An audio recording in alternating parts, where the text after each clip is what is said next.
Bonjour à toutes et à tous. Donc, désolé pour les personnes qui sont arrivées au tout début, puisque voilà, on a des problèmes de son.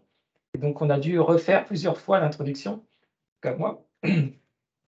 Donc, je profite pour, pour souhaiter une excellente année pour les personnes qui ne l'ont pas encore reçue. Et puis,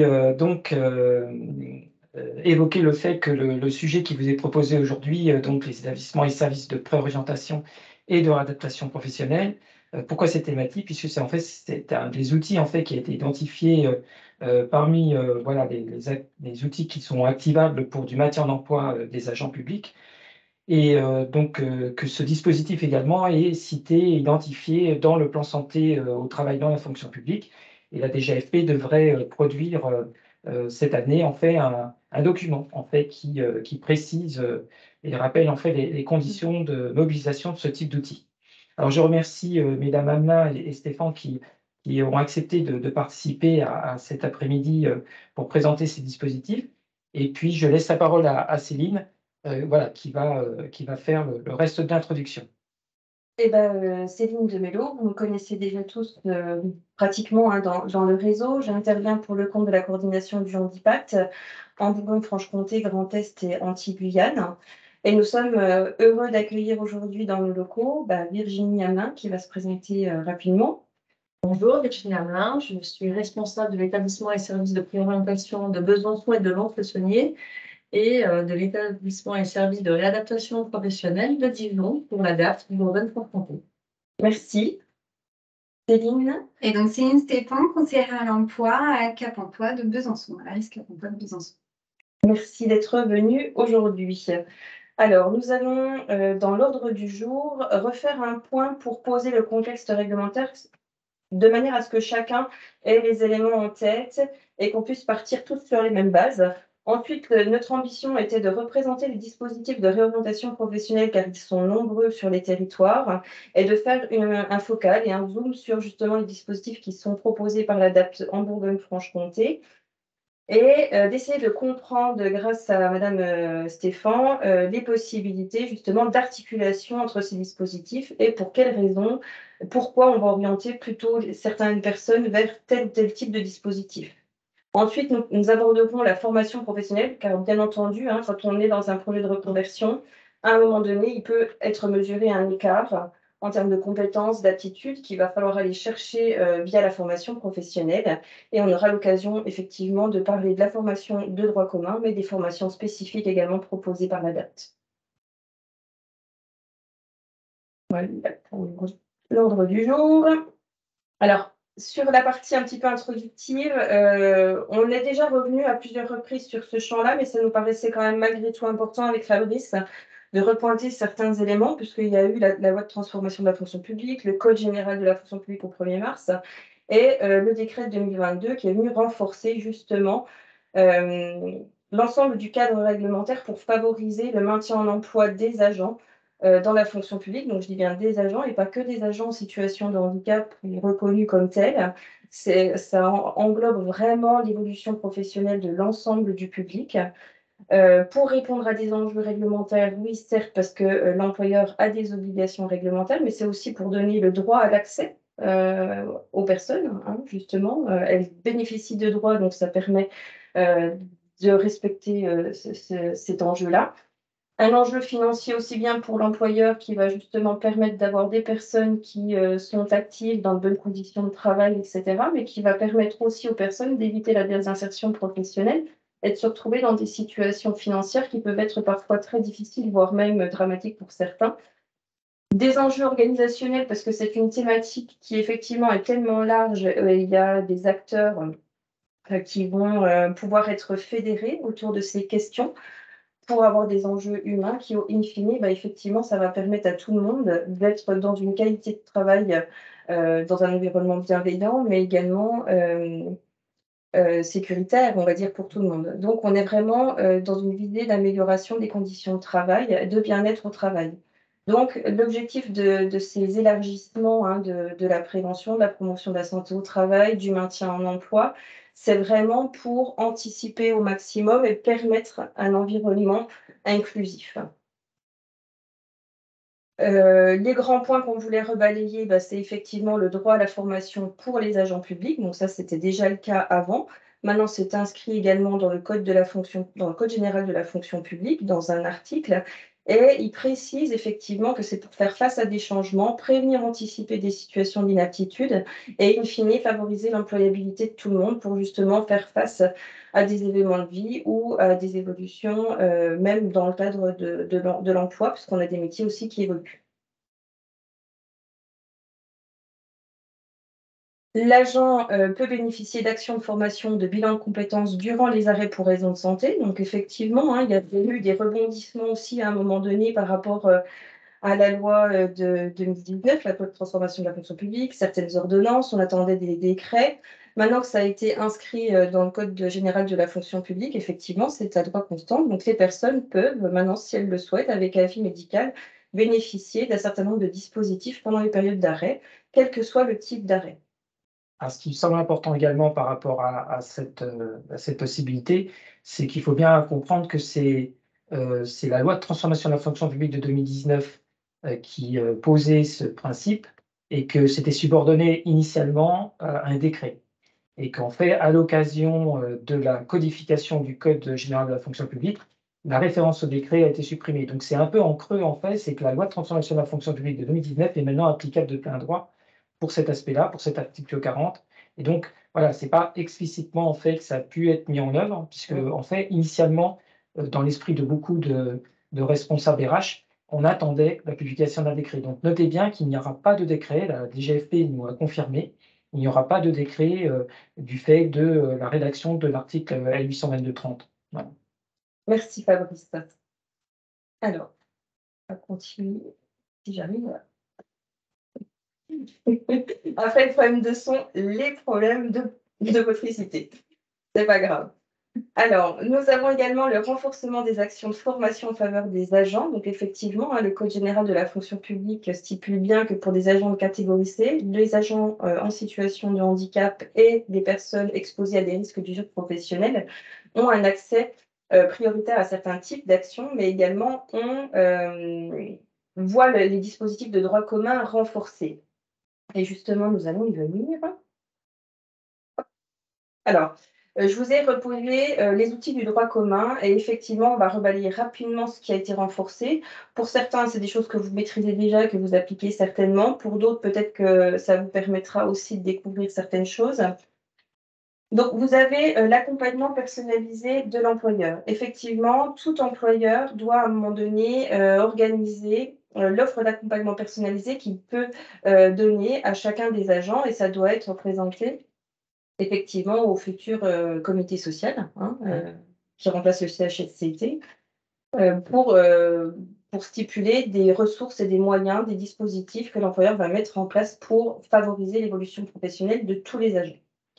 C'est un accès prioritaire pour les agents que nous avons cités précédemment, mais également la mobilisation du conseiller en évolution professionnelle. Donc, certains employeurs, effectivement, sont dotés de conseillers en évolution professionnelle. Pour d'autres, il y aura des conseillers en évolution professionnelle, des Cap emploi par exemple, qui pourront être mobilisés si non existants en interne. Le congé de formation professionnelle, donc effectivement, la durée maximale a été repoussée à 5 ans pour les personnes agents de catégorie C, personnes en situation de handicap ou personnes qui sont confrontées à une forte usure professionnelle sur la durée de la carrière avec une rémunération qui va être quand même intéressante, une indemnisation de 100% sur la première année et de 85% sur la deuxième année de l'ensemble du traitement. Donc, ce qui peut permettre aussi d'envisager des choses sur du long terme en termes de formation également. Le congé de transition professionnelle qui va permettre effectivement aux personnes de suivre un parcours de formation d'une année en vue justement d'exercer un nouveau métier. Et cela, que ce soit une orientation dans le secteur public ou une orientation dans le secteur privé. Donc, il y avait aussi cette distinction-là qui était portée par ce décret de 2022. Vous avez les dispositifs de disponibilité qui peuvent aussi permettre à un certain moment donné de sortir du couvert de l'employeur public pour aller faire d'autres choses, comme la convenance personnelle, créer ou reprise d'entreprise, faire des études, de la recherche en lien avec des intérêts généraux, etc. Dans le cadre de la disponibilité d'office pour raison de santé, ça permet également aussi aux personnes d'aller sur des outils et des dispositifs financés par ailleurs par la GFIP et le FIP pour pouvoir rebondir par la suite et sortir de cette situation. Vous avez la mobilisation du CPF et du CSE. Donc, effectivement, ça, c'est des dispositifs de droit commun qui se voient également renforcés avec des abondements pour les personnes en situation de handicap pour prévenir justement d'inaptitude. Et il y a une formation, l'utilisation du dispositif CPF, normalement, est un accès prioritaire également à ces personnes-là. Il y a l'aménagement de postes ou des postes adaptés. Donc, sur ce champ-là, on ne va pas y revenir parce que c'est des choses un peu plus spécifiques dans le cadre du maintien qu'on a déjà traité. La reconversion professionnelle, et là, je voulais laisser parce qu'effectivement, c'est ça qu'on va aller creuser aujourd'hui ensemble pour justement identifier tous les dispositifs qui sont existants et que vous pouvez mobiliser grâce aux partenaires territoriaux. Et le reclassement avec justement la formation, bien souvent, qui intervient dans cette période-là, qu'on abordera par la suite. Voilà. Si vous avez des questions, vous n'hésitez pas à utiliser le chat. J'ai réussi à remettre la conversation, donc maintenant je vois vos interactions. Continuez. Alors du coup, il est vrai qu'il y a aussi une évolution réglementaire auprès des établissements, qu'on appelait les CRP à l'époque, qui maintenant CRPO, oui, tout à fait. Voilà, qui maintenant se nomme ESRP, ESPO, établissement et services de préorientation pour ESPO et établissement et services de réadaptation professionnelle pour ESRP. Les grandes modifications qu'ont apporté le décret du 2 octobre 2020, c'est qu'à présent, nous pouvons accueillir des jeunes de 16 ans. Avant, c'était uniquement des personnes âgées de 18 ans, bénéficiaires de la RQTH, mais ça, c'est toujours d'actualité. Et que nous pouvons adapter la durée de notre accompagnement en fonction de la personne. D'accord. C'est-à-dire qu'avant, c'était tant d'heures, enfin, on va dire 12 semaines sur 3 mois pour la préorientation. Et à présent, c'est 420 heures, on va dire si c'est du temps plein, sur 14 semaines, mais que nous pouvons faire sur 24 mois. Oui, d'accord. On peut vraiment adapter le temps par rapport à la personne, son handicap, sa situation personnelle, ces choses-là. En parallèle de tout ça, effectivement, si on a des...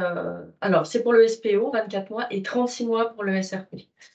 En parallèle de tout ça, mais en Bourgogne-Franche-Comté, on n'a pas encore fait, on y travaille, mettre en place des partenariats, des conventions de partenariat avec des entreprises privées ou publiques afin d'accueillir leur personnel ou agents dans le cadre d'une reconversion professionnelle ou d'une formation.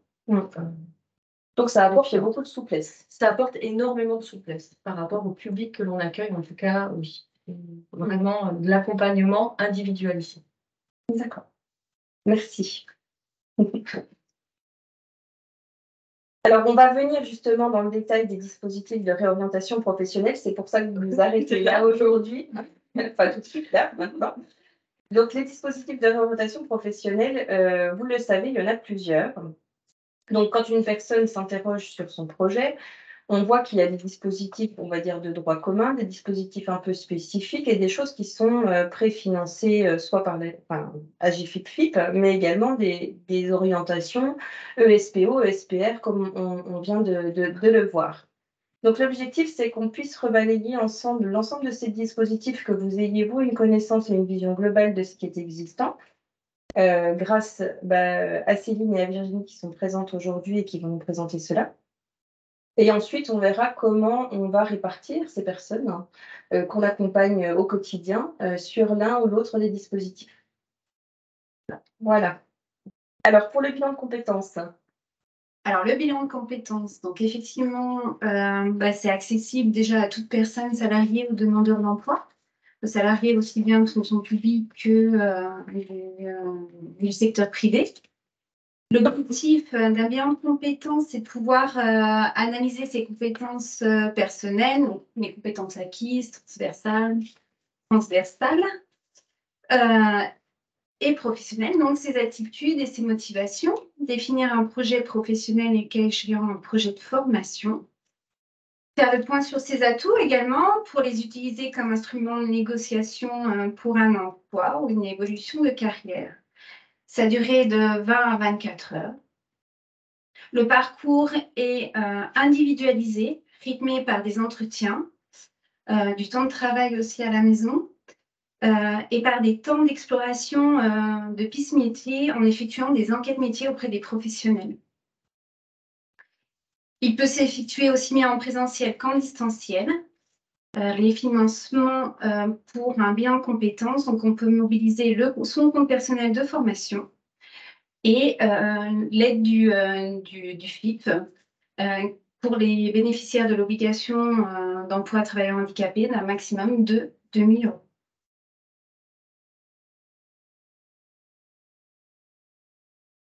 Ok. Alors, on vous a fait des diapos un petit peu allégés pour éviter que vous soyez dans la lecture, mais vous allez pouvoir avoir accès à toutes les informations et chaque fiche sera constituée comme ça quand vous allez recevoir le support. C'est juste pour vous informer, voilà, que vous allez avoir quelque chose de complet, dans le sens où effectivement vous allez retrouver la durée, vous allez retrouver le public, le contenu dans les grandes lignes, effectivement, et les modalités de mobilisation, l'appui au financement. Je vois qu'il y a des fautes, je les corrigerai pour l'envoi. Mon Dieu. Donc, moi, tout n'est pas encore, voilà, tout se suit. Et peut-être une précision aussi, hein, parce que le décret de 2022 est venu aussi stipuler que le congé pour bilan de compétences pouvait être aussi allongé pour les bénéficiaires de l'obligation d'emploi et les personnes qui sont à risque d'usure professionnelle, et peut passer jusqu'à 72 heures. Donc, on est vraiment aussi dans cette logique de souplesse, comme le sont les ESPO et les ESPR, ou ERP, qui permettent effectivement d'adapter, d'individualiser en fonction du besoin au final.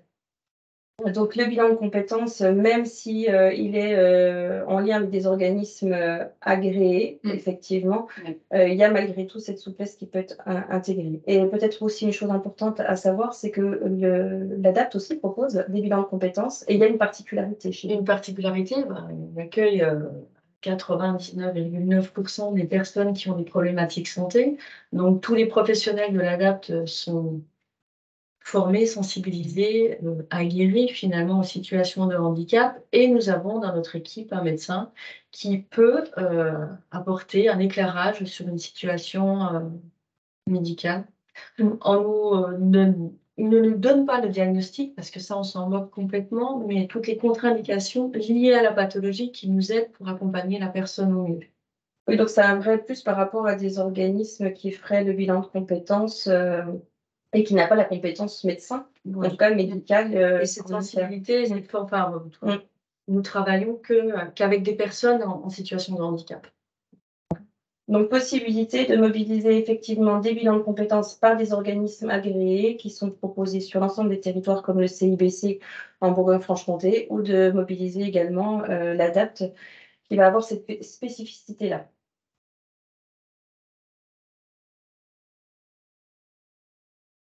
Précise quand même également Oui, qu'il y a juste avec nous fonctionnons comme les autres organismes de formation, IOPI, CPF, voilà, c'est exactement la même chose. Vous êtes agréé. La particularité, c'est vraiment le volet médical qui est pris en compte et il y a cette vision-là en plus.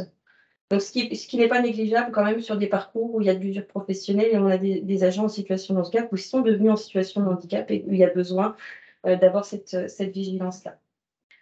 Ensuite, on a vu tout à l'heure qu'il y avait un autre degré, le bilan professionnel, qui effectivement est un dispositif à destination des travailleurs qui rencontrent des problèmes de santé.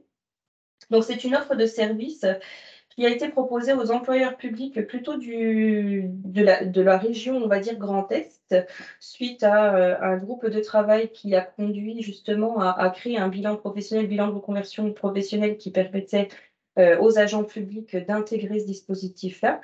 On s'était aperçu que la part, on va dire, du handicap n'était pas forcément suffisamment prise en compte dans le bilan de compétences traditionnel de 20 à 24 heures, et du coup, qu'il y avait besoin d'aller un petit peu au-delà avec ces personnes. Et du coup, voilà, un groupe a travaillé sur ce cahier des charges et les choses ont été mises en place. Donc là, la particularité, c'est qu'effectivement, ça va être un dispositif qui est mobilisable à l'initiative de l'agent et de l'employeur. Donc effectivement, ça va être le duo, on va dire, qui va à un moment donné constater que l'état de santé pose problème, qu'il va falloir réfléchir à une reconversion. Et du coup, c'est les deux qui se saisissent de ce dispositif-là pour réfléchir en trinôme, justement, aux possibilités de reconversion professionnelle. On voit que à la base, c'est entre 20 et 30 heures. Donc au final, on se rapproche aussi d'un bilan de compétences que la DAP pourrait faire aussi en Bourgogne-Franche-Comté. Et qu'il y a toujours cette possibilité d'augmenter le volume d'heures en fonction de la nécessité et des besoins de la personne, avec la même possibilité d'appui au financement par le biais du compte personnel de formation et de l'aide du FIPHFP, bilan de compétences, bilan professionnel. Qui est attestation des BOE, donc RQTH ou autres titres de reconnaissance, mais également les agents inaptes ou en cours de reclassement. Nous avons ensuite le dispositif Inclus Pro, qui est un droit spécifique aux travailleurs en situation de handicap que vous allez nous présenter, Céline. Oui. Alors, Inclus Pro Formation, c'est un outil qu'on utilise énormément à Cap Emploi, enfin, moi, dans ma fonction. Donc, effectivement, c'est à destination des personnes qui ont une reconnaissance en qualité de travailleur handicapé ou en boîte de lettres avec justificatif de dépôt de dossier auprès de la NDPH. Le but d'Inclus Pro, c'est vraiment aider la personne en situation de handicap à préparer son parcours, que ce soit d'accès à l'emploi ou pour intégrer une formation qualifiante ou certifiante. Ce sont des actions qui sont individualisées et personnalisées en fonction du parcours de chaque personne et qui s'appuient sur une pédagogie qui est différenciée et diversifiée, innovante et adaptée au public aussi. Le parcours de formation est d'une durée de 200 heures maximum sur 4 mois, maximum également. À savoir donc, que durant le parcours, contrairement à un bilan de compétences, on va être sur des temps individuels, mais aussi des temps en groupe. Donc, ça permet aussi d'avoir un dialogue et des fois une vision autre que sa vision personnelle. Ce qu'il faut savoir, c'est que dans Inclus Pro Formation, il y a 2 prestations. Il y a une prestation où on va être plus sur de l'élaboration de projet, c'est travail et handicap. Où là, on va avoir aussi un module de reprise de confiance en soi qui peut être très important quand on est en rupture. Enfin voilà, on a besoin de remonter en fait. Et voilà. Et on a une prestation plus de consolidation de projet professionnel.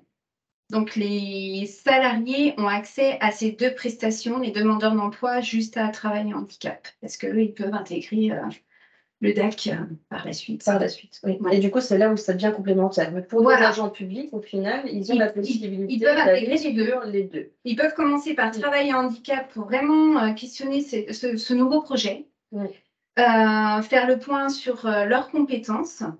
Et ensuite, une fois qu'ils ont des pistes, ils peuvent effectivement confronter ce projet professionnel et voir les besoins en compensation pour arriver sur ce projet-là. Donc, Inclus Pro accompagne aussi sur ce volet-là du handicap.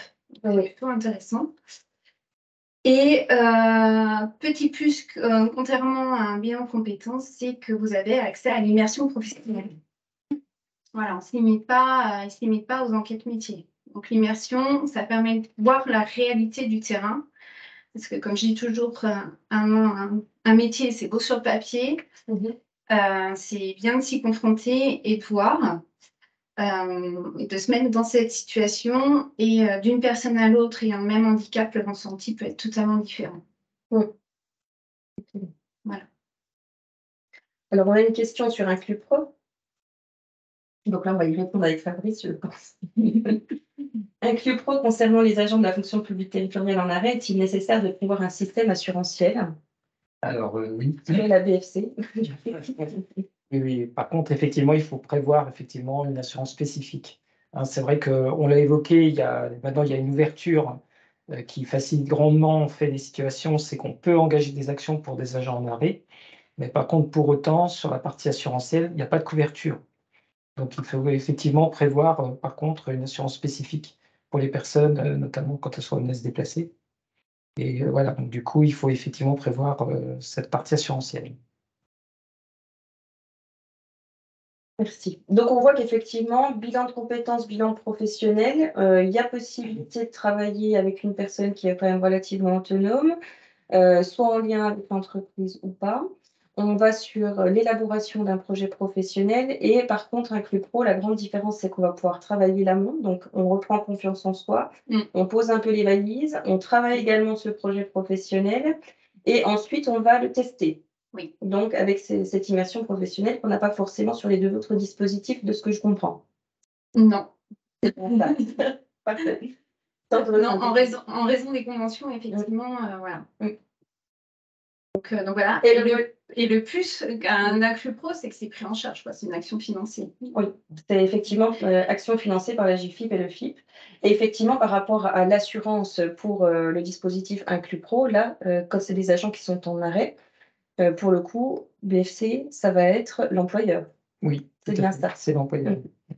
Alors après, c'est vrai que il y a du monde en Grand Est. En Grand Est, au niveau de la délégation AGFIP, ils ont acté la possibilité de mobiliser, dans certains cas particuliers, l'assurance qui est portée par le dispositif Inclus Pro, directement.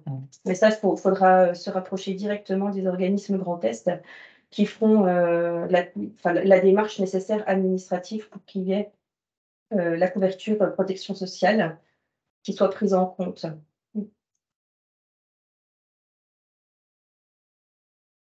Voilà pour le dispositif Inclus Pro. On a vu tout à l'heure qu'il existait d'autres dispositifs, notamment des dispositifs qui sont rattachés à l'ADAPT. Donc, vous allez nous en présenter 3, transition, orientation professionnelle, préo et préparatoire projet, de manière à ce qu'on arrive à comprendre un petit peu justement la distinction entre ces 3 dispositifs-là et comment on va les mobiliser. Alors, concernant ces 3 dispositifs, il y a déjà une très grande différence entre transition et orientation professionnelle et les 2 autres, préo et préparatoire projet, puisque la préorientation et la préparatoire projet sont des dispositifs avec un agrément de l'Agence régionale de santé. Alors que transition d'orientation professionnelle dépend de l'Adapte Solution, qui est ce sont des actions sous gestion propre. Concernant le dispositif transition et orientation professionnelle, qu'on appelle nous TOP, l'initial, dispositif TOP, là, ce que je vais vous présenter ne sera pas forcément juste dans quelques temps, puisqu'on est en train de faire un travail de refonte sur ce dispositif-là. Si ce n'est quand même que les objectifs resteront les mêmes et que le public aussi. Donc, c'est à destination à des personnes qui sont en arrêt de travail, en voie d'inaptitude à leur poste de travail. Jusqu'à présent, si je parle vraiment par rapport enfin, pour les personnes que j'ai accueillies, c'est plutôt la fonction publique territoriale, donc je vais parler. Le grand souci qu'on rencontrait, c'est que les personnes, elles devaient être réintégrées à leur poste de travail et venir faire au lieu d'aller sur leur poste, venir en formation chez nous. Alors que là, Alors que là, effectivement, ça a changé depuis le 1er mai de l'année dernière, mais bon, voilà. Les personnes pourront rester en arrêt, reste le problème de l'assurance, toujours pas agréé. Mais donc, c'est donc pour permettre à ces personnes, c'est un vrai travail de fond, puisque c'est un dispositif qui dure 175 heures.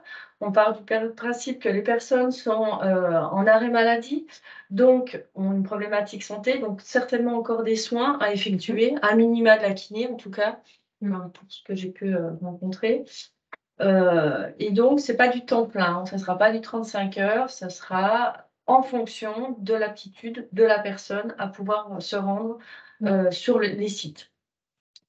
Sachant également que si encore très récemment, c'était un dispositif individuel avec entrée et sortie permanente, là on change, on va faire en groupe.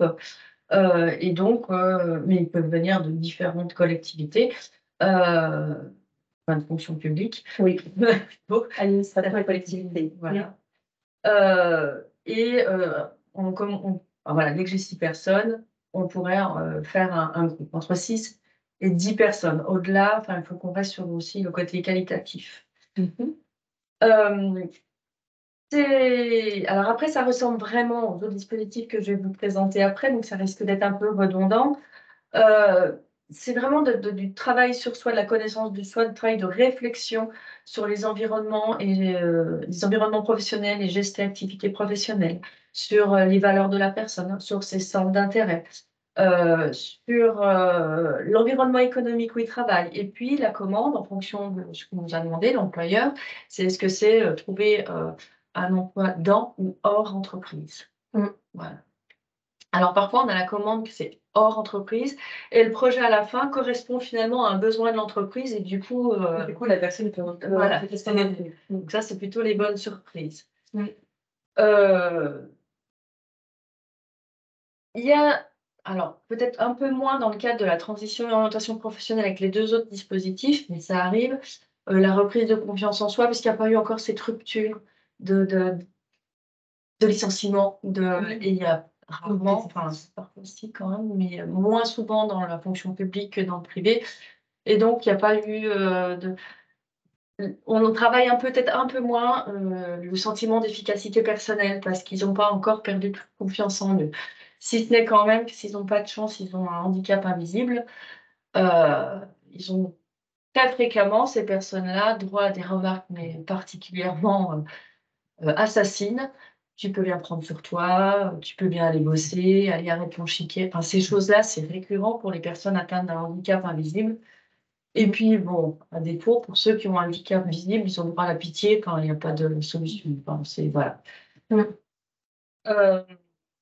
En parallèle de toutes ces réflexions, ces séquences de travail, on les oblige à travailler sur eux. Il y a des évaluations qui sont faites, puisqu'en règle générale, quand on va sur un nouveau métier, il y aura besoin de... Je perds les noms, ça me perturbe quand même. Regardez.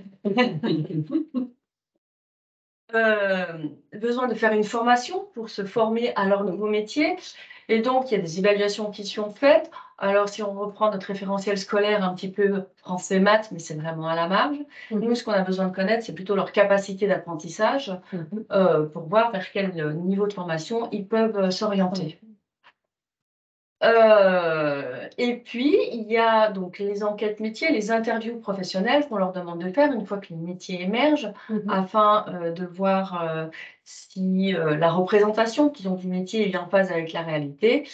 Et à aujourd'hui, peut-être que ça changera, non pas l'immersion en entreprise, ça il y aura toujours, mais aujourd'hui c'est 35 heures d'immersion en entreprise, à minima, qui peuvent se faire à mi-temps. Ça, on adapte à ces 35 heures. Et puis à la fin, on rédige un bilan qu'on restitue à la personne, bien entendu, mais à l'employeur. D'accord. Oui, oui, comme c'est une commande aussi agent-employeur, effectivement, la restitution se fera pour les deux. Alors, l'agent est informé au fil de l'eau et au courant, Oui, et bien sûr. voilà. C'est intéressant. L'employeur, après, on fait un bilan avec toutes les parties prenantes.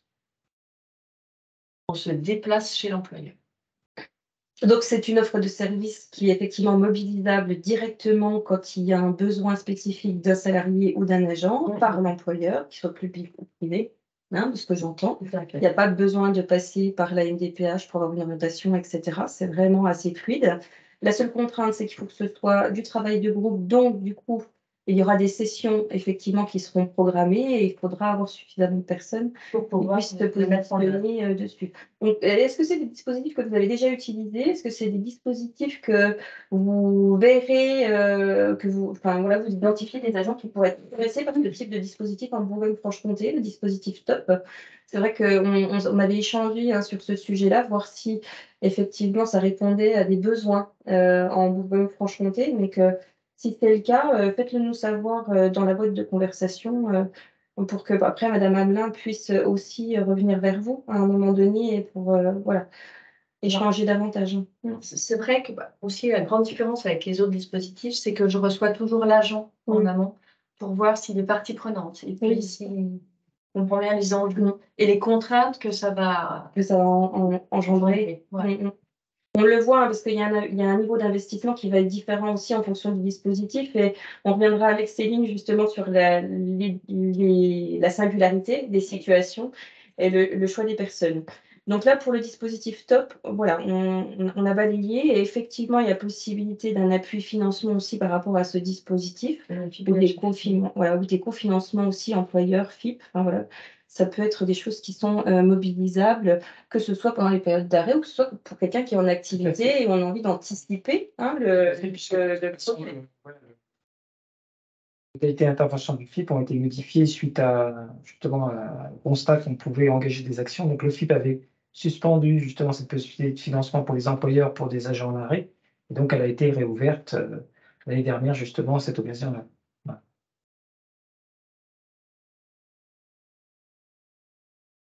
La préorientation. Oui. Alors la préorientation, là, c'est un dispositif propre financé à ARS. Voilà, agrément de l'Agence régionale de santé, dispositif que nous avons sur la Bourgogne-Franche-Comté à Auxerre, Besançon et Lons-le-Saunier. C'est en présentiel, mais on peut adapter en formation ouverte à distance, sur orientation de la NDPH. Et pour les agents de la fonction publique, c'est complètement différent. Donc, je vais vraiment essayer de me centrer sur ce public-là. Cependant, on accueille à partir de 16 ans, il faut quand même avoir être titulaire de la RQTH, reconnaissance en qualité de travailleur handicapé.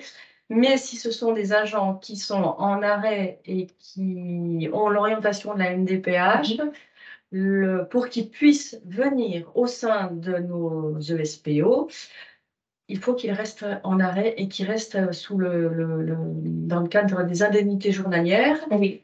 puisqu'ils ne pourront pas prétendre à la rémunération complémentaire par l'ASP, dans la mesure où il n'y aura pas de suspension de contrat possible. C'est ça. Voilà.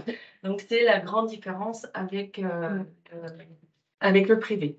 Mais c'est une grande nouveauté, puisque avant nous ne pouvions même pas accueillir des agents de la fonction publique. Donc, c'est une super nouvelle, aussi bien pour les agents que pour nous, au final. Oui.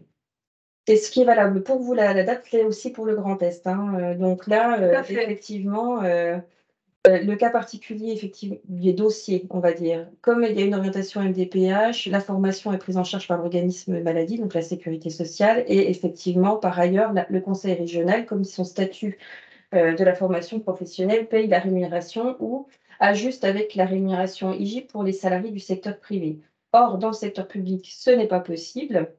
Donc, ce qui émettait des freins, parce qu'à un moment donné, les établissements demandaient aux employeurs de fournir une attestation comme quoi il y avait une suspension de contrat et que la personne n'était plus rattachée à eux. Donc, si l'agent et l'employeur sont OK et que l'agent reste sur le versement des IJ en étant en arrêt, il n'y a pas de nécessité de saisir le conseil régional pour un complément de rémunération, stagiaire de la formation professionnelle, et ce qui lève effectivement tous les freins et qui permettrait, en tout cas, d'aller sur le dispositif centre de prého quand c'est nécessaire. Parce que s'il y a une orientation, je pense qu'à un moment donné, ça veut dire que l'équipe pluridisciplinaire de la CDAPH considère qu'il y a effectivement un travail plus important à réaliser sur le projet professionnel que sur les autres dispositifs qui sont déjà existants. Bon. Donc là, c'est vraiment un travail en équipe pluridisciplinaire au sein des établissements et services de préorientation, puisqu'il y a à minima médecins, psychologues cliniciens, ergonomes, voilà. Moi, si une personne fait une préorientation à temps plein, c'est de 30 heures par semaine, donc ça durera 14 semaines, mais nous avons tout à fait la possibilité d'adapter très fréquemment à cause de la fatigabilité de la personne ou du traitement que la personne peut être amenée à prendre, faire du temps partiel, donc ça peut aller au-delà des 14 semaines, mais les 420 heures d'accompagnement seront bien effectuées.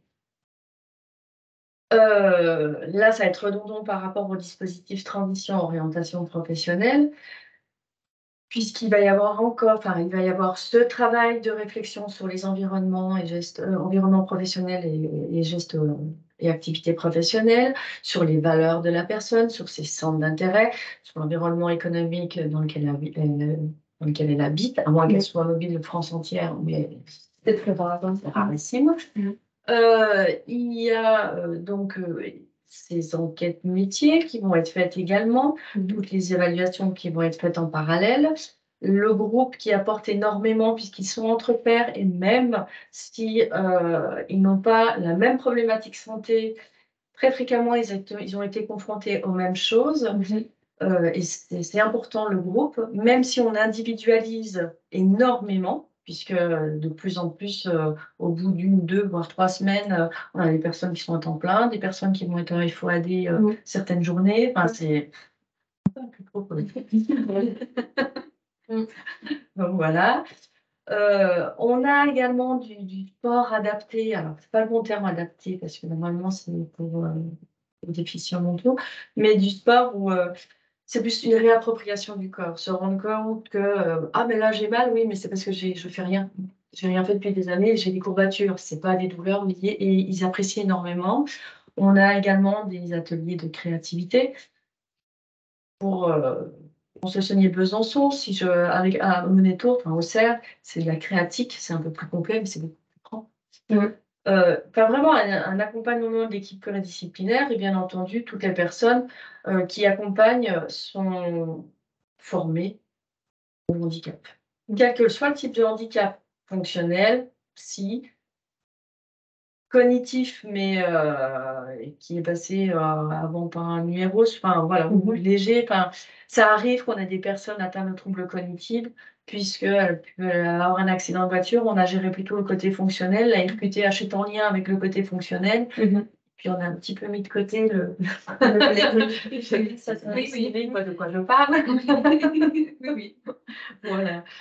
Mais voilà. D'où l'importance justement de l'équipe pluridisciplinaire qui est autour dans ce type de dispositif-là. Tout à fait. Et au niveau de la table de manière générale, parce que dans l'ITOP, on retrouve cette équipe pluridisciplinaire aussi. Moins complète, mais oui, elle est là. On peut la. Ouais. Donc centre de préo avec une orientation MDPH, donc je suppose qu'il y a des délais d'attente importants par rapport à ces entrées en centre de préo. Par rapport à l'orientation qui peut faire peur, puisque nous, notre agrément a augmenté sur la Franche-Comté, et le Covid n'a pas fait que du bien pour venir en formation, tout simplement. D'accord. Là, actuellement, j'ai pas de liste d'attente. J'ai une entrée le 6 février, elle est complète sur Besançon, mais j'ai de la place pour la prochaine entrée de mai. Sur 10 jours, alors ouais, on ne parlait que de la préo. Oui. Sur Lons-le-Saunier, je crois que j'ai encore 1 ou 2 places pour la session de mars. D'accord. Voilà. Et on a 3 sessions par an. Oui. Ok. Donc c'est plutôt le délai administratif enfin voilà, il doit porter l'agent le dossier MDPH. Le dossier MDPH pour expliquer pourquoi il pense avoir besoin de ce dispositif-là.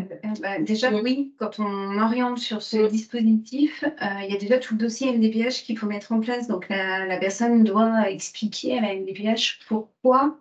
Et bien souvent, nous, les conseillers, on les aide à effectuer ça. Pourquoi? Et après, il y a ce délai de réponse déjà de la MDPH. Donc, tout suivant, soit ils vont tomber, gérer plutôt bien, et puis il va y avoir la session qui va démarrer dans le mois à suivre, soit ils vont devoir patienter. Oui. Ça arrive, effectivement. Et ça dépend vraiment des départements dans lesquels habite la personne, hein, parce que ça peut aller de 4 mois à 12. Voilà. D'accord. Alors après, je n'ai pas effectivement les délais pour Grand Est, mais en tout cas, on a des précisions là sur BFC, merci. Dans le Grand Est, je vous inviterai à soit on fera le lien avec le CRM de Mulhouse et on reviendra vers vous, soit prendre directement contact avec Catherine Girard du CRM de Mulhouse pour avoir une indication par rapport aux délais. Alors, il y a une question également sur ces dispositifs. Est-ce qu'ils sont mobilisables pendant la PPR? Donc, bilan de compétences, bilan professionnel, immersion, formation, effectivement, c'est des dispositifs qui peuvent intégrer le projet de PPR ou la convention de PPR, ça ne poserait pas de problème.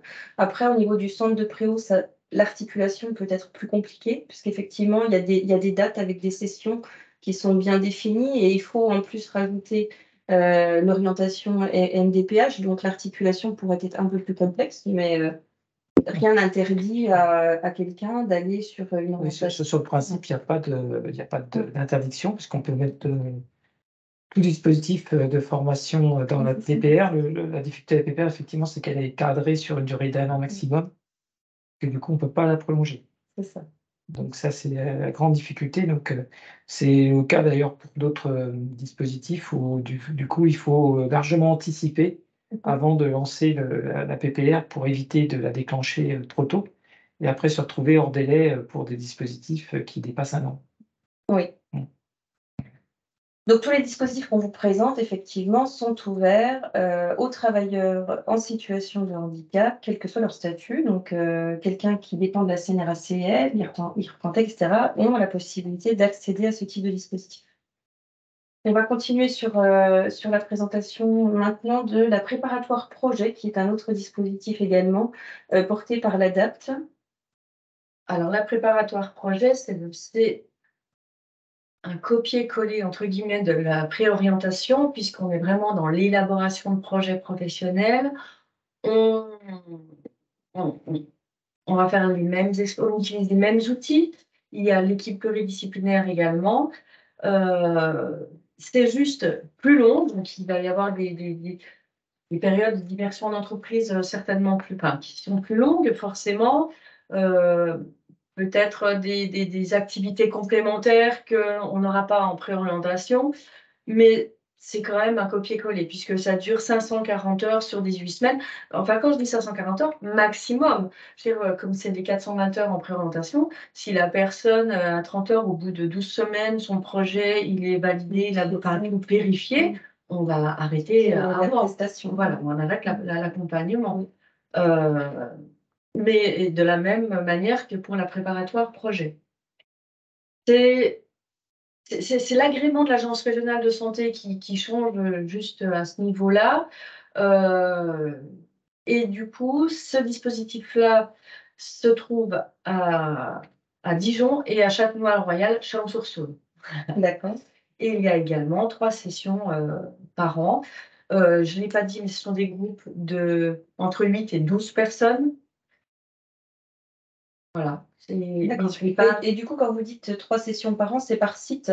Par site. Donc, sur Besançon-Lons et Moneto, c'est 3 sessions par site de centre de préau. Et pour la plateforme préparatoire projet, on a 3 sessions à Dijon et 3 sessions à Châtenois-le-Royal, qui est à côté de Chalon-sur-Saône. C'est bien ça? C'est exactement ça.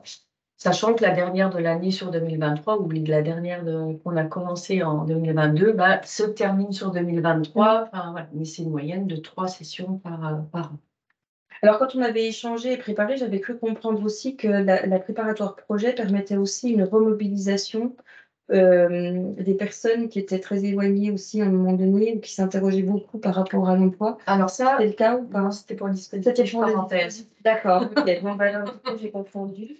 Très éloigné de l'emploi. Cependant, on a également du public, mais que ce soit pour la préparatoire projet ou de la préorientation, on accueille des personnes qui sont passées par tous les dispositifs possibles et inimaginables qui existent, qui n'avaient pas forcément connaissance de ce dispositif-là, de préo ou prépa projet. Et je ne parle pas pour ma paroisse, pour l'ADAPT, moi, il faut aller à Lyon, en CRM de Mulhouse, on fait le même travail, et voilà. Et qui avaient besoin de cet accompagnement plus un peu cocooning, où ils reprennent confiance en eux, où ils ne sont pas jugés, voilà. Et où leurs collègues de formation sont dans la même situation qu'eux, même s'ils n'ont pas la même pathologie, et donc très éloignés de l'emploi. Alors effectivement, on a aussi, on se met en lien. Pour les personnes très éloignées de l'emploi, ça peut être aussi très désociabilisé, voire SDF, et on va travailler ça. On est obligé, on ne peut pas travailler un projet professionnel si une personne a déjà tous ses freins. Oui, on va y venir. Tu ne serais pas transition. Et donc, on a aussi des conseillers en économie sociale et familiale à Auxerre, mais qui peuvent intervenir. Nous, on fait le relais. Quoi qu'il en soit, on ne laisse pas les personnes dans une situation compliquée, effectivement, et où tous les freins, on doit dire périphériques, viendraient ternir en fait le travail sur le projet professionnel. Parce que si on ne règle pas les autres soucis, effectivement, on va le voir avec Céline. Alors là, on a vu plusieurs types de dispositifs, hein. On a vu le bilan de compétences, le bilan professionnel, inclus pro, transition d'orientation professionnelle, centre de préorientation, préparatoire projet. Donc ça fait quand même des dispositifs territoriaux qui sont quand même assez conséquents et qui peuvent répondre aux besoins de plusieurs publics différents. Donc comment, en tant que conseillère à l'emploi, vous accompagnez les personnes à identifier justement le bon dispositif? Alors, ça passe déjà par un temps de diagnostic de la situation de la personne. Ça se fait sur plusieurs rendez-vous. Bien souvent, c'est rare qu'il n'y ait qu'un seul rendez-vous parce qu'on va balayer vraiment plusieurs volets. Donc, on en revenait sur le plan social et familial de la personne, si c'est une personne isolée ou plutôt soutenue. La situation financière, qui est importante à prendre en compte aussi pour la suite du parcours. Je pense au bilan de compétences. Tout le monde ne peut pas accéder au bilan de compétences parce qu'ils n'ont pas de compte personnel de formation, qu'ils n'ont pas de compte financier. Donc déjà, on va en enlever un. La mobilité, ça on en parlait tout à l'heure, et effectivement, ça. Et on a vu qu'il y avait des dispositifs plutôt sur Dijon, sur Besançon, où effectivement la mobilité géographique, nos francs-comtois du Nord, Montbéliard, Belfort, vont s'orienter plus sur nos dispositifs, etc. Donc effectivement, il y a quand même une répartition géographique qui permet de répartir aussi en fonction des dispositifs. Donc la mobilité, et puis la mobilité, ça va être aussi un choix après derrière dans l'élaboration de projet. Le parcours de formation de la personne, son niveau, jusque-là où il est allé. Le parcours professionnel. En voyant le parcours de formation, le parcours professionnel, des fois, nous, ça nous questionne sur, effectivement, par rapport au handicap. Quand on parle de handicap invisible, que ce soit psychique, cognitif, voilà, c'est par ce biais-là qu'on va pouvoir des fois questionner la situation parce que, comme disait Virginie tout à l'heure, il y a eu un accident, mais dans l'accident, on voit que le moteur, mais on ne voit pas la partie peut-être touchée cognitive ou psychique. L'autonomie de la personne, parce que ça va jouer aussi sur l'orientation d'un bon dispositif. Quelqu'un qui est plus à l'aise sur le numérique, sur l'administratif. Un bilan de compétences peut suffire à une certaine autonomie. Voilà, ça inclut pro, il conviendra. Quelqu'un qui, effectivement, a un peu plus de difficultés. Un Q-Pro amène sur la partie numérique, mais il ne faut pas qu'il se laisse non plus happer là-dessus. Le but, c'est vraiment d'élaborer un projet professionnel. Donc, là, on dévie sur la préorientation, pour avoir une prise en compte aussi générale. Il n'y a pas que l'autonomie qui compte, il y a aussi l'aspect, donc, on questionne à la fin la santé. Parce que, suivant la situation de la personne de handicap, et ça, je dirais, son acceptation de cette situation aussi. Les soins qui sont mis en place, ça va aussi permettre d'orienter sur tel ou tel dispositif. Oui, parce que ça va demander plus de souplesse s'il y a besoin de plusieurs séquences de soins à l'hôpital. On en parle, oui. Puis là, on parle de la date qui ont une équipe donc pluridisciplinaire qui sont là. Il y a du soin qui peut être mis en place en parallèle du centre de préo. C'est ça qu'on adapte la temporalité. C'est ça qui va être intéressant. Donc, c'est vrai que les dispositifs, ça va être en fonction vraiment de la personne. Selon ce diagnostic-là. D'accord. Voilà. Je passe. La prochaine diapo, c'est pas interactif. C'est pas grave.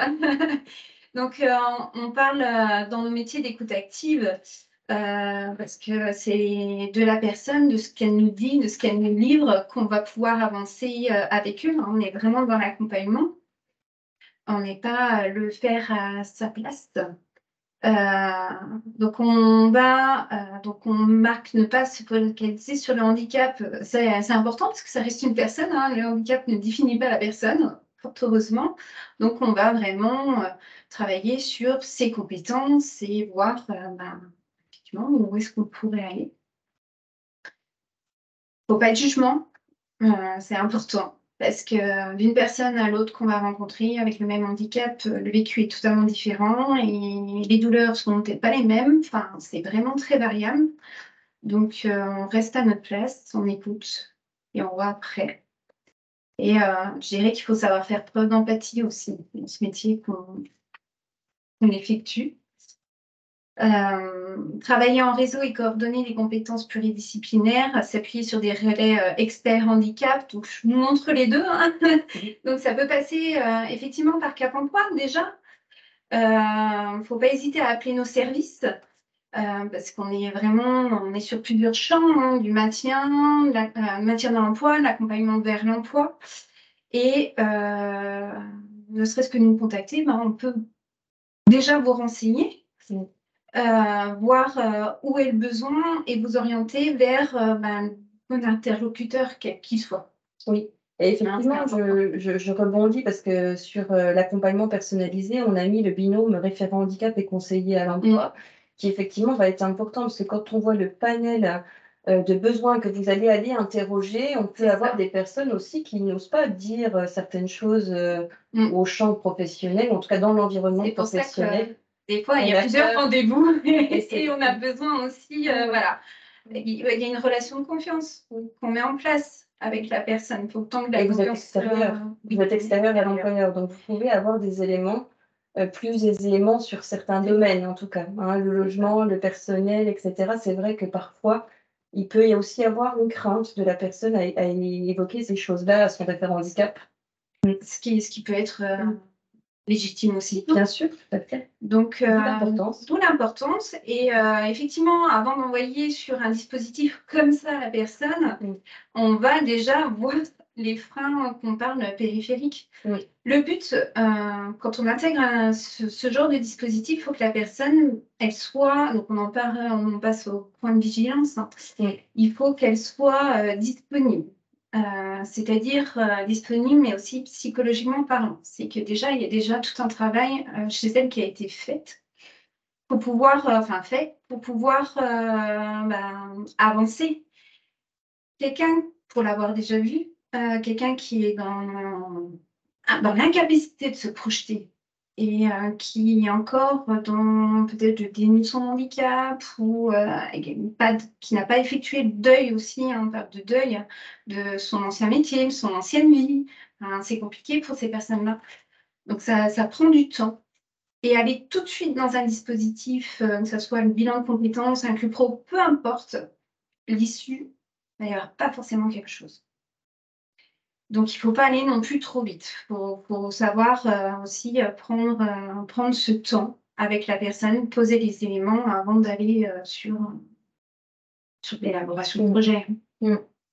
C'est important. Il se peut que dans le diagnostic, on se pose des questions, même nous, hein, on peut avoir en posant des questions, en voyant les réponses de la personne, avoir des zones d'ombre. Et il nous va manquer d'éléments. Donc là, on va pouvoir faire appel aux prestations d'appui spécifiques. Donc, il ne faut pas les oublier, celles-ci. Elles sont très importantes. Elles sont très importantes. Et donc, on a plusieurs partenaires qui nous accompagnent en fonction de la nature du handicap. Donc, on a Insertion Plus Doux, on a Voir et Percevoir, on a la DNA, on a le Rapeda, il y a la DAPS. Oui. Passe motrice. La passe motrice. Sur la Franche-Comté et la Côte d'Or, mais nous avons alors, en fait, les passes motrices sur l'ensemble de la Bourgogne-Franche-Comté, mais nous faisons également des passes mentales sur Lyon et la Saône-et-Loire et les passes cognitives dans Lyon. Et du coup, l'intérêt justement de mobiliser la prestation d'appui spécifique, c'est effectivement de lever Il y a un diagnostic plus approfondi. Nos partenaires sont spécialisés dans le handicap qu'ils accompagnent. Donc nous, c'est bien les partager là sur Besançon. Ils sont experts. On parle d'experts handicap, ils sont experts. et de s'appuyer dessus pour voir effectivement les points de vigilance. On part des points de vigilance si on a besoin pour l'emploi. Donc les points de vigilance, mais aussi, je prends la base motrice, les besoins en compensation, les aménagements de poste, on peut aller vraiment là-dessus et avoir déjà ce regard, et donc c'est très intéressant. C'est plutôt très intéressant. Voilà, je parle, la base motrice, ça peut être aussi mise en amont d'un parcours de formation pour adapter la formation, les besoins en fait, de la personne, on parle de siège, voilà, mais comme avec les autres partenaires et les autres handicaps, pour pouvoir faire de la passe peut aussi nous aider à adapter ce temps-là. Puis c'est important d'ailleurs, parce qu'on ne peut pas envoyer quelqu'un sur un dispositif s'il y a des besoins, effectivement, et l'impact du handicap, on n'est pas au clair sur ces champs-là. C'est ça. Et du coup, les prestations d'appui spécifiques vont permettre effectivement d'y voir clair, aussi bien pour la personne que pour le conseiller ou le correspondant handicap qui va pouvoir accompagner par la suite. C'est important. C'est important aussi pour la personne qui prenne conscience de sa situation, parce que il n'y a pas que du négatif. Bien sûr. Quand on prend un bilan cognitif, il y a toujours quelque chose, du positif, comme effectivement des axes à prendre en compte et qui peuvent être parfois aménagés dans l'emploi. Donc, on entend bien que c'est un préalable, et du coup, c'est les points de vigilance que vous aviez indiqués. Donc, ce qui va déterminer l'orientation sur le dispositif, on voit qu'il y a une multitude d'informations qui va être à aller chercher et à co-construire avec la personne que vous accompagnez. Vous en avez déjà cité, mais... Oui, effectivement, il y a des délais de mise en œuvre, on en parlait tout à l'heure. Et puis, vraiment, les facteurs, c'est la personne.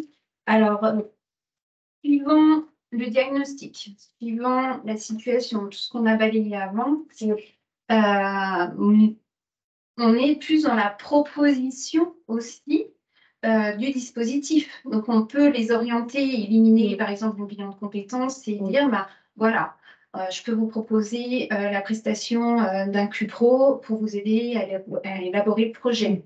Ou alors, il y a la préorientation avec les services de la date.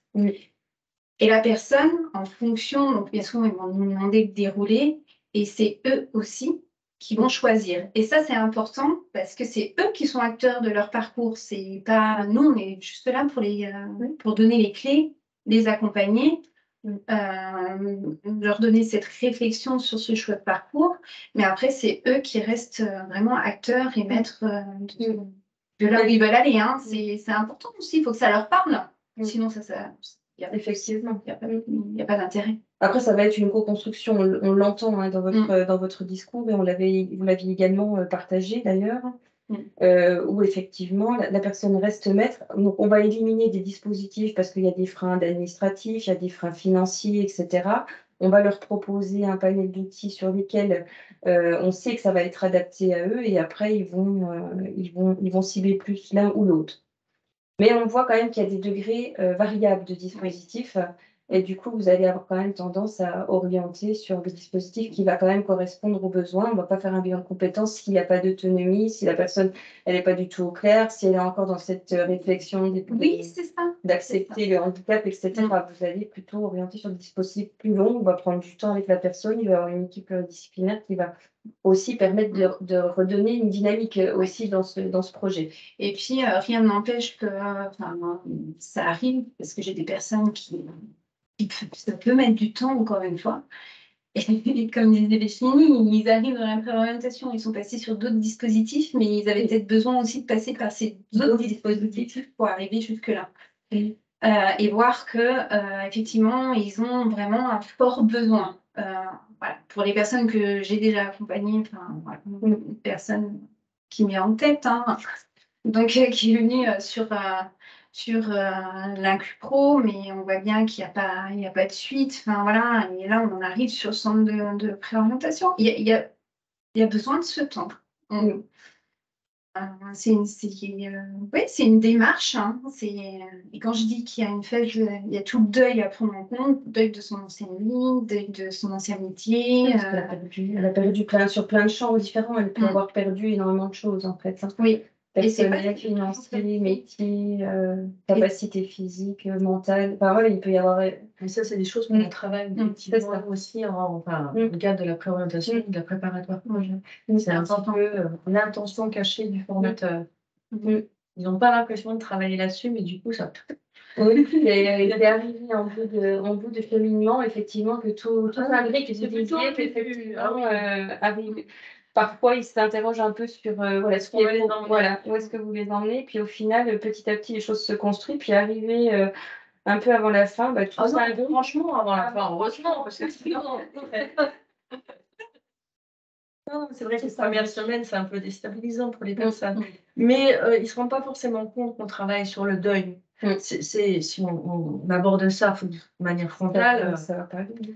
C'est des séquences de travail, des entretiens, des CP, oui, enfin, en parallèle de toutes ces phases d'exploration, mais on travaille le deuil. Il y a certaines personnes, effectivement, qui ont vraiment besoin, qui n'ont pas accepté, qui vont dire si, c'est bon. Oui, en fait, non, pas du tout. Oui. Je connais ça.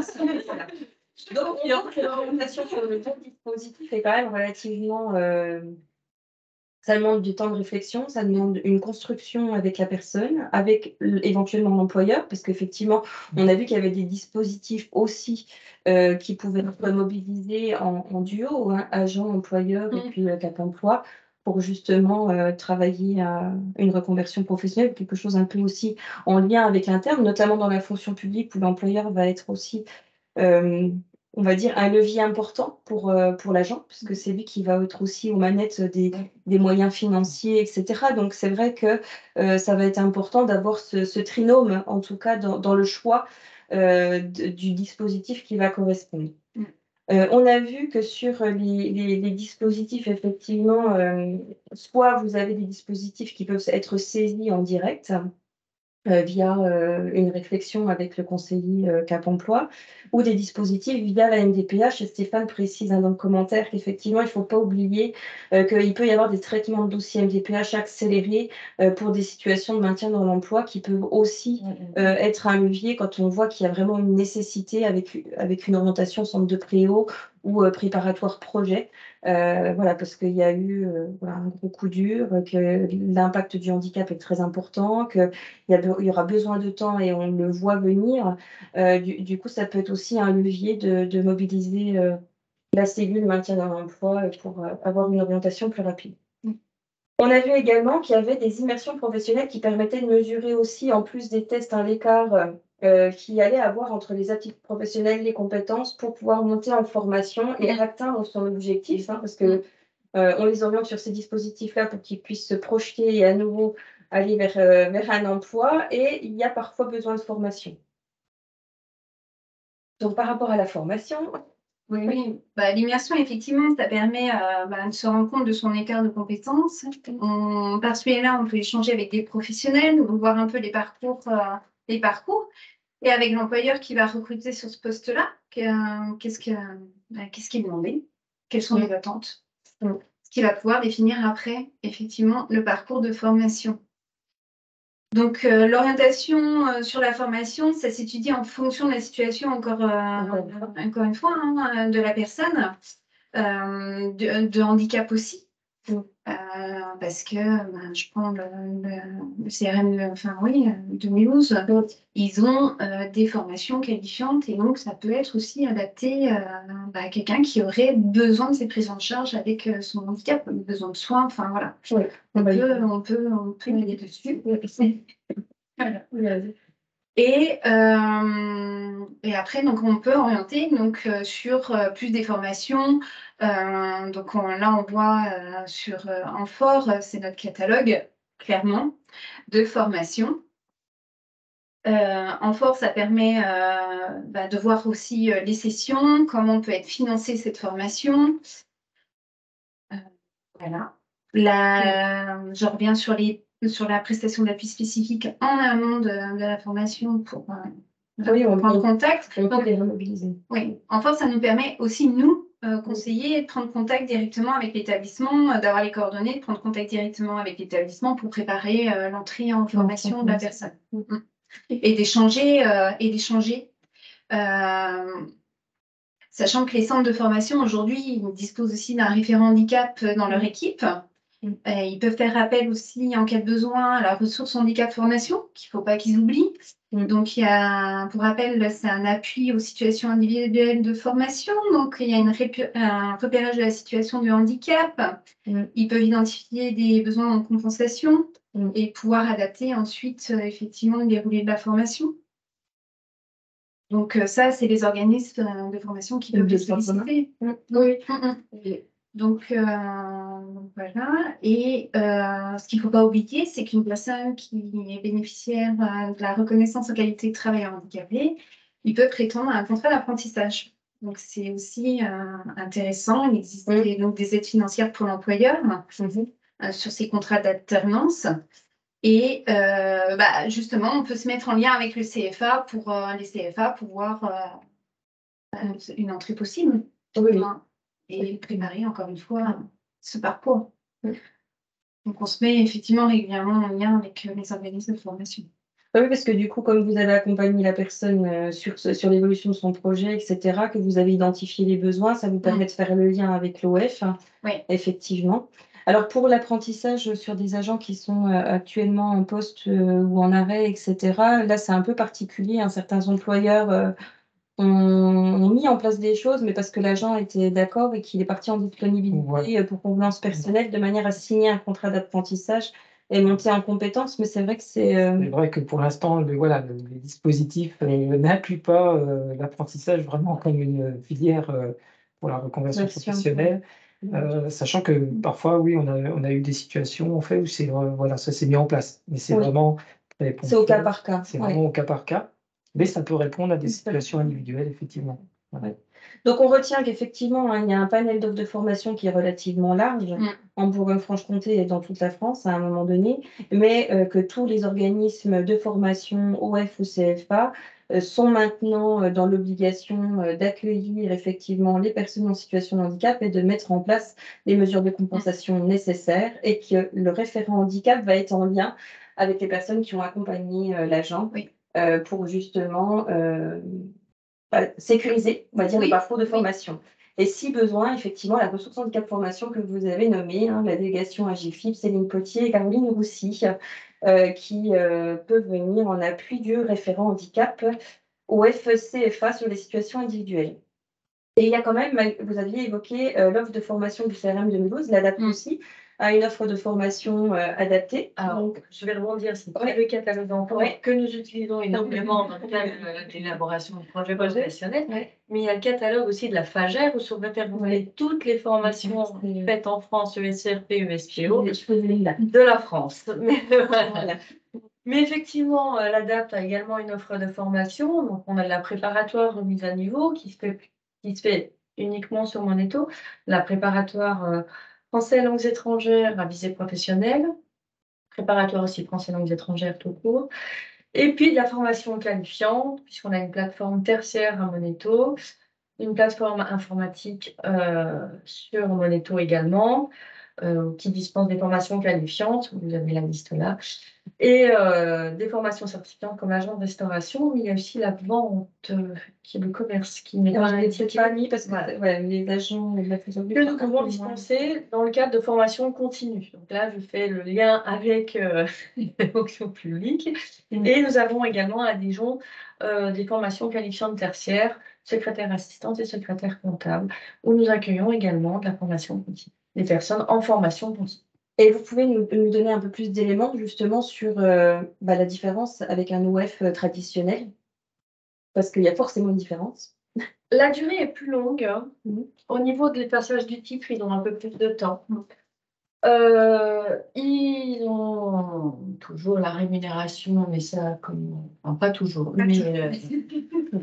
Parce qu'on stagiaire, effectivement, l'offre de formation des établissements comme le vôtre, c'est sur orientation de la MDPH. Voilà. Donc, du coup, ils deviennent stagiaires de la formation professionnelle. Pour nos agents publics, à nous qui sont en activité ou en arrêt ou dans une autre position, ils ne sont pas stagiaires de la formation professionnelle, mais ils peuvent Être accéder en formation continue. Donc là, c'est le référentiel de base. Il n'y aura pas de temps prolongé ni pour l'examen. Cependant, ils pourront quand même bénéficier d'équipes pluridisciplinaires, d'une adaptation du poste s'il y a besoin, toutes les choses que nous faisons dans le cadre de l'ADAPT pour les personnes que nous accompagnons.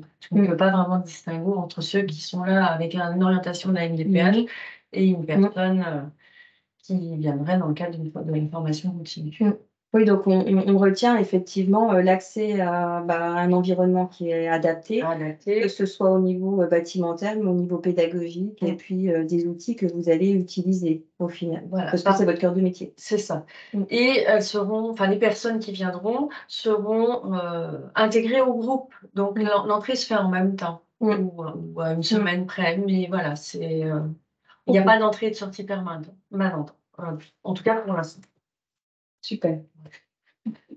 On arrive au terme du webinaire, il est 15h30, donc je ne sais pas si vous avez des questions, je n'ai pas vu beaucoup de monde rebondir, donc n'hésitez pas, je vais essayer de continuer rapidement.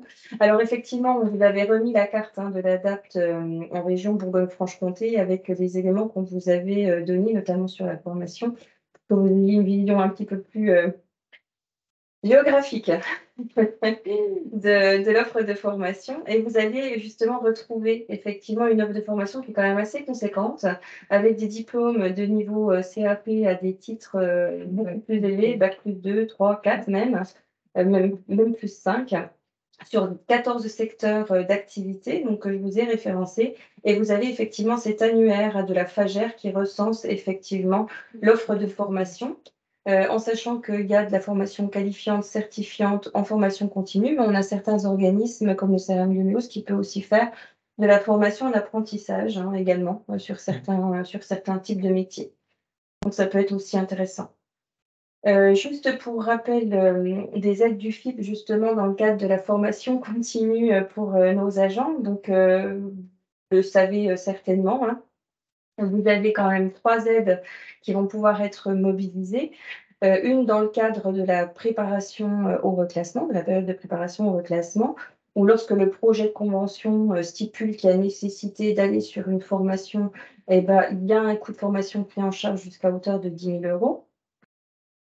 Dans le cadre de la formation reclassement statutaire ou changement d'affectation, donc là, on n'est pas dans le cadre de la PPR. On peut être soit la personne a changé d'affectation pour raison de santé, mais il faut qu'elle monte en compétence sur quelque chose, soit elle a été reclassée statutairement, puis elle n'a pas eu besoin de la PPR. Et à ce moment-là, on va accompagner plutôt la prise de poste. Et du coup, on peut aussi utiliser une enveloppe budgétaire de 10 000 € pour pouvoir le faire. Et comme on vous l'avait dit en tout début de webinaire, on a vu que le cadre réglementaire a quand même beaucoup évolué justement pour venir travailler l'évolution professionnelle et l'anticipation des problématiques de santé pour éviter des inaptitudes, et le FIP accompagne également cela. Pour les agents qui sont atteints d'une pathologie évolutive qui nécessite une période de préparation, où là, quand on a un avis médical, soit du médecin agréé pour les agents contractuels, soit du conseil médical pour les fonctionnaires, d'une nécessité de reconversion professionnelle pour anticiper l'inaptitude, et vous me direz si je me trompe pas plus.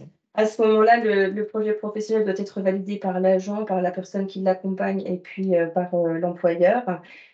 Une convention de formation qui va pouvoir dégager un budget de 10 000 € sur une année de formation, et la prise en charge de la rémunération à hauteur de 60% de l'agent.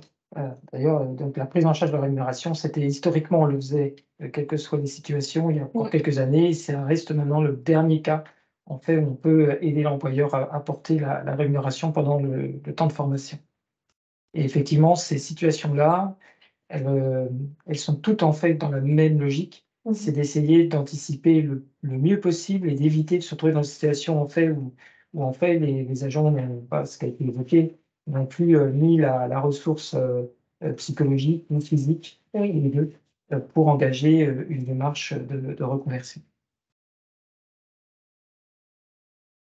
Alors voilà, on arrive au terme de notre présentation, hein. L'objectif, notre ambition était de vous représenter les dispositifs de réorientation professionnelle pour que vous ayez une vision large de ce qui était existant. Je vais vous remettre sa diapo pendant que je parle dessus, parce que des fois après, on ne s'y retrouve plus. Du coup, pour arriver à les distinguer, on voit que vous avez des appuis en région, en territoire pour pouvoir vous mobiliser. Il ne faut pas hésiter. Hein, je pense que c'est vraiment ça, il ne faut pas hésiter à travailler en réseau, justement. Et il ne faut pas hésiter à nous contacter, Voilà. encore une fois, hein, Oui. que ce soit pour n'importe quelle question. Oui, il ne faut pas hésiter à faire appel à nos services. On est là pour ça. Et puis donc du coup, voilà, si vous avez des questions, on a l'ADAPT qui est présente, qui peut répondre. On a le Cap Emploi qui est porte-parole pour l'ensemble de la région. On a le FIP qui est présent. Donc on attend vos questions avec grande impatience. Mais il semblerait qu'on a été tellement clair que, que tout le monde est satisfait, je l'espère. Sachant que voilà, en attendant, si éventuellement il y a des questions, sachez qu'en plus, effectivement, nous, on est toujours demandeurs en fait des difficultés que vous pouvez rencontrer. Parce que c'est vrai que là, on a dressé un peu le monde idéal, même si à petit trait, on a parfois évoqué voilà, directement le fait que ce n'était pas forcément facile à mettre en place. On a évoqué les problèmes de temporalité aussi entre les différents dispositifs à articuler. Hein, il y a, par exemple, avec la période de préparation au reclassement, il y a une vraie contrainte liée au calendrier qui est vraiment encadrée sur une durée d'1 an. Du coup, on voit qu'avec l'expérience, les employeurs essaient de compiler tout ce qui peut être fait avant la mise en place de la PPR, et c'est très bien. Et donc, voilà, donc l'idée, c'est aussi, on est très demandeur, en fait, voilà, voilà, ce que je considère, voilà, c'est les freins réels, en fait. Et donc, nous, on ne dit pas qu'on peut tout résoudre, mais en tout cas, on se fait le porte-parole du terrain auprès du FIPHFP et qui lui-même travaille avec la DGFP sur ces situations concrètes. Donc, l'idée, c'est ça, c'est qu'on puisse permettre aux professionnels, aux services RH et puis aux personnes bénéficiaires de pouvoir pleinement s'emparer des différents dispositifs qu'on a évoqués.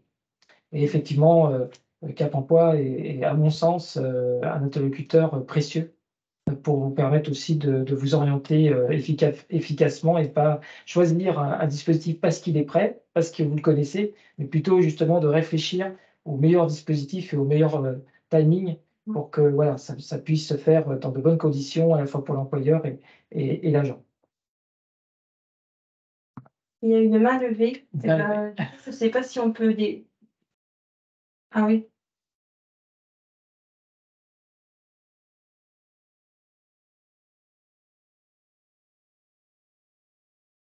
Ah, voilà, pour la personne qui a levé la main, vous pouvez activer votre micro si vous souhaitez intervenir.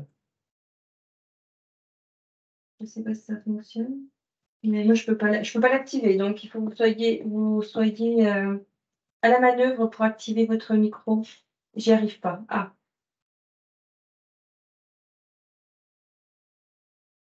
Décidément, les micros, c'est le jour aujourd'hui. Le fil rouge de la journée, ça a été les difficultés techniques. Oh, mais c'était... Posez votre question, oui, dans le commentaire, comme ça je le transférerai quelque chose plus haut. Alors attendez, je vais la retrouver. Madame Birba. Faut que je remonte. Par exemple, dans le port et un peu.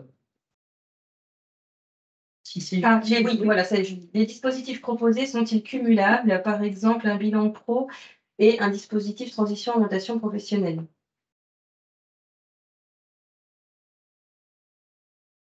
Dans l'absolu, on aurait tendance à dire oui, parce que parfois la personne est plutôt éloignée, donc elle a besoin de réflexion, et avec un bilan professionnel ou un bilan de compétences, on va arriver à une filière professionnelle, mais pas à un projet professionnel.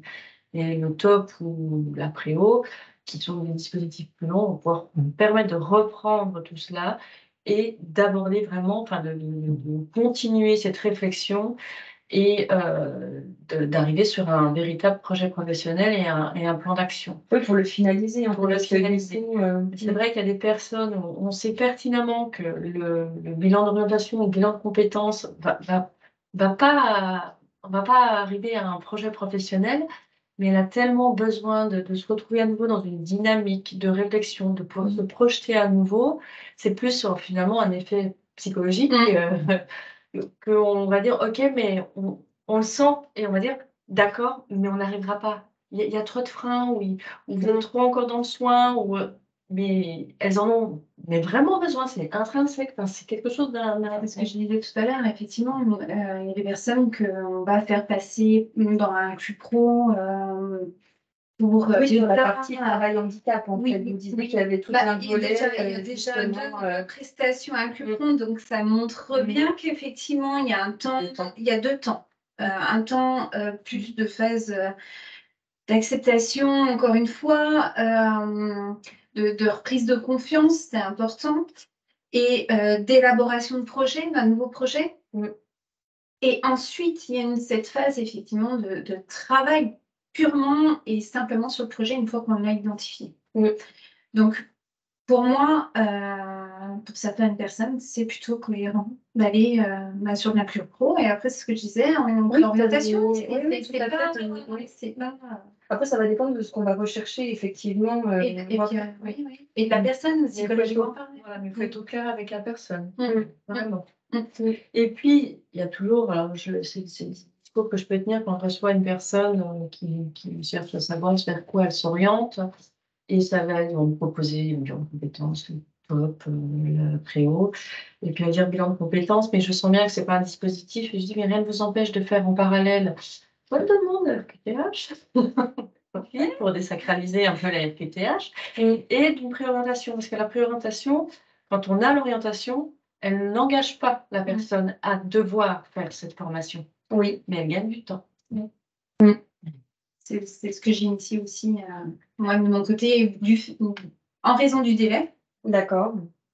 Donc, effectivement, ils partent dans un dispositif pour pas les laisser non plus comme ça dans l'attente. Oui. Le but, c'est pas ça non plus. Oui. Et qu'ils rentrent chez eux et qu'ils attendent d'avoir cette préorientation. Le but, c'est qu'effectivement, il faut qu'ils puissent se remobiliser aussi à un moment donné. Et effectivement, que ça chemine via des questions qui vont arriver dans un CUPRO, il y a des enquêtes métiers, des mises en situation. Mais ça sera pas suffisant. Encore une fois, c'est du cas par cas. C'est vraiment... il faut être clair. Faut pas systématiser, enfin voilà, faut pas faire Il y en a- une demande de préau Non, de c'est manière ça. systématique. Oui. Mais il y a des personnes, on se dit, ouais, allez, c'est mieux à rassurer les arrières. Ça passe par le diagnostic, on va le sentir en fait, on va le voir. Donc, encore une fois, c'est pour ça, faites appel aux experts, peut-être justement pour sentir ce genre de choses. Parce que non, mais c'est difficile, c'est compliqué de dire comme ça. On est vraiment pour en discuter avec mes collègues et les collègues partenaires. On est tous dans nos accompagnements. À un moment donné, il y a quelque chose qui va faire qu'on va dire là, il faut que j'assure quelque chose à côté. Oui, parce que je sais que je l'envoie là-dedans, mais ça ne va pas forcément prendre tout de suite. Ça ne va pas fonctionner. On le sent. Très bien. Je peux arrêter le partage du PowerPoint. Tout à fait, Stéphane. De toute façon, on arrive au terme. Et effectivement, hein, il y a des commentaires qui disent que, enfin, voilà, il y a des personnes qui précisent la construction du projet, ça demande du temps, que effectivement, quand on arrive sur des délais administratifs, notamment dans la fonction publique, quand il y a l'inaptitude qui est posée, après qu'il faut enclencher la PPR, etc., c'est déjà trop tard, effectivement. Il faut vraiment venir en amont pour essayer justement de travailler cette employabilité, en fait, le plus tôt possible, et de permettre à la personne de se repositionner de manière plus aisée quand il y a une problématique qui arrive. Et on entend bien qu'il y a une articulation entre les dispositifs qui est possible, qu'il y a plusieurs phases dans l'élaboration du projet professionnel pour aboutir effectivement à un plan d'action réel. Oui. Clairement, alors moi, j'aime cette particularité. J'accompagne plus les demandeurs d'emploi que les personnes salariées. Mais clairement, un projet, ça ne se définit pas du jour au lendemain. Ça prend parfois 1 an, voire plus, selon la situation. Mais minima 1 an, parce qu'il faut le temps de le travailler, ce projet. OK. Donc la formation, c'est pas tout de suite. Oui, Et il y a un parcours un peu plus long au départ. Et j'avertis tout. toujours les personnes que j'accompagne dès le début. Je dis là, on va arriver sur le début et c'est le plus compliqué. Une fois qu'on aura Je crois que c'est mis lancé, faisable, la personne sait là, où elle c'est va ça. et qu'elle a l'objectif qui est clairement posé, effectivement. C'est ça. Elle est dans une dynamique plutôt vertueuse, en fait, pour arriver justement à la Oui. sortie. Et c'est pour ça qu'on a fait ce choix de vraiment prendre du temps sur les dispositifs de l'orientation professionnelle. Ça nous paraissait le plus concret. Donc là, on a même dépassé, bon, on a pris quand même le temps de questions-réponses après les 15h30, comme on avait eu un petit décalage en tout début. Fabrice, je vais vous laisser clôturer. Oui. Je vous remercie de votre Avec plaisir. attention et je vous salue. Voilà, donc je remercie Madame Hamelin et Madame Stéphane de leur participation. J'espère que voilà, les éléments qu'on vous a apportés, que Céline a également évoqués, vous ont permis voilà, d'essayer un peu de conforter les niveaux d'information dont vous aviez besoin. On reste de toute manière, on l'a déjà évoqué, disponible pour vos sollicitations concernant ce thème-là. Pour vous dire également que du coup, on se revoit le 2 février prochain. Alors là, la thématique, on a évoqué un petit peu l'apprentissage, mais là, on sera en plein dans l'apprentissage. Ça concernera plutôt les tuteurs, les maîtres d'apprentissage, mais en fait, toute personne en fait qui voilà, qui est amenée à encadrer, ça peut être intéressant. Donc sur, les modalités, de prise en compte du handicap, sur, la partie pédagogique. Voilà, et puis, moi, j'ai souvent, cette réflexion, c'est que, la prise en compte du handicap, c'est aussi un levier, d'amélioration un peu plus global des savoir-faire des professionnels, hein. Donc, voilà, ce qu'on évoquera là, ça peut être aussi des choses qui sont, utilisables de manière plus large, un public plus large et pas simplement des personnes en situation de handicap. Voilà, je vous souhaite une bonne fin d'après-midi. Encore désolé pour, les petits soucis techniques, qu'on évitera, sans doute, on espère la prochaine fois, pour pas être C'est trop sûr. stressé. Et puis voilà, je vous dis à une prochaine fois. Merci beaucoup pour être resté jusqu'au bout Oui. et puis au 2 février, pour ceux qui sont intéressés par cette thématique. Voilà. Au revoir. Au revoir.